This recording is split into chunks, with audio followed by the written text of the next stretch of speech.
Executive presence. Has anyone actually defined what that means? It's like the workplace equivalent to I'll know it when I see it, which is basically corporate speak for this person gives me good vibes in meetings. Hi, I'm Sherry Hilly, and after 20 years of helping organizations identify their change champions, I keep seeing this same frustrating pattern in talent review discussions. Let me tell you what I mean. So picture this. There's always that one person in every organization. Let's call him David, senior analyst, 10 years with the company, absolutely brilliant. He's the guy that everyone calls when something's breaking. He spots problems before they happen, maps out solutions while everyone else is still figuring out what went wrong. But here's what happens in talent reviews. And talent reviews are discussions generally with leadership and maybe HR where we talk about employees' potential to take on more complex or senior level roles. So we often hear in talent reviews comments like this about David. David's our go-to problem solver. Don't get me wrong, but I just don't see executive presence there. When he presents to leadership, it's all technical details. I mean, he does good work, but can he think strategically? And I'm thinking when I hear this is fascinating because this guy probably prevented more disasters and saved more money than your last 3 high potential hires combined. He is thinking strategically. He's just explaining in a way that does not land with executives. So here's what I've realized. It's not that analytical professionals are not leadership material. You absolutely are what organizations need for sustainable transformation. The gap is in how you translate what you do. Most analytical minds think like this, myself included at one time. So I might say something like, well, I conducted a thorough analysis of the implementation framework, identified several potential risk factors, developed mitigation strategies, and successfully exceeded our projected timeline while maintaining quality standards. Meanwhile, colleagues might say, I led the system rollout that came in 2 weeks early and boosted productivity 15%. Now guess which one leadership remembers? After working with hundreds of analytical professionals, the ones who break through leadership roles all do something similar. They translate their systems thinking using what I call the impact approach.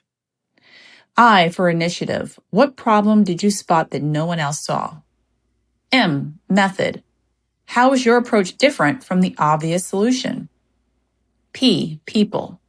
Who did you have to convince and how did you build that alignment? A, accomplishment. What specifically happened because of your work?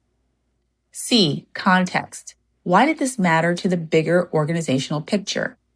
And T, transfer. How are you scaling this thinking to others? Let me show you this in action. I worked with a client who had this exact problem. Brilliant systems thinker, always 3 steps ahead, but kept getting passed over for promotion. I performed systems analysis and stakeholder engagement to ensure project success and exceeded implementation timelines. Here's the rewrite. I caught a system discrepancy issue that nobody else saw coming, saved us from what would have been a total rollback during our busiest season. Had to spend weeks convincing department heads this was real.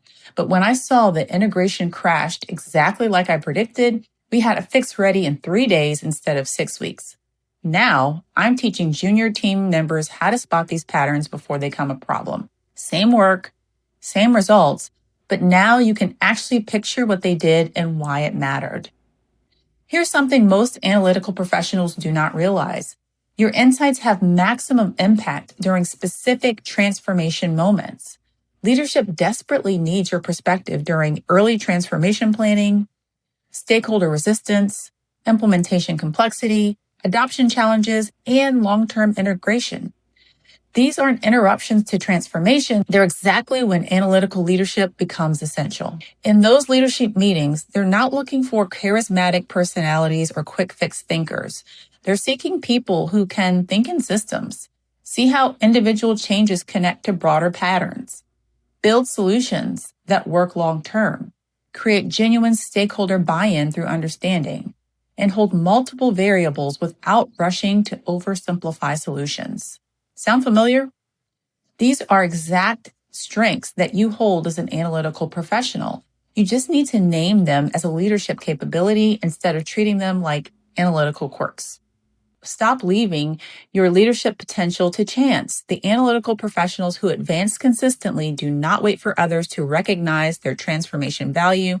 They build out a narrative intentionally. You already identify patterns that others miss.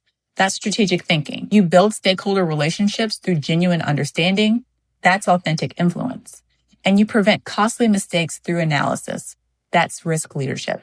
The difference between analytical contributions and analytical leaders isn't capability, it's communication. Your analytical mind isn't holding you back from leadership. It's preparing you for the kind of leadership that actually matters and actually works. The question isn't whether you have what it takes. The question is, are you ready to let your organization see it? Now, if what I've shared today resonates with you and you want to dive deeper into this impact framework, I'm hosting a focused presentation called Beyond the Review, How to Get Promoted Using Fortune 500 Career Strategies. And this will include the transformation leadership language, specific timing strategies for when your voice matters most, and real examples of how system thinkers have broken through into leadership roles. This isn't about changing who you are. It's about helping your organization finally see the strategic leader you already are. The link is in the description to learn more and secure your spot. And for ongoing insights like this, subscribe to my channel where I share practical strategies for developing analytical talent into change champions.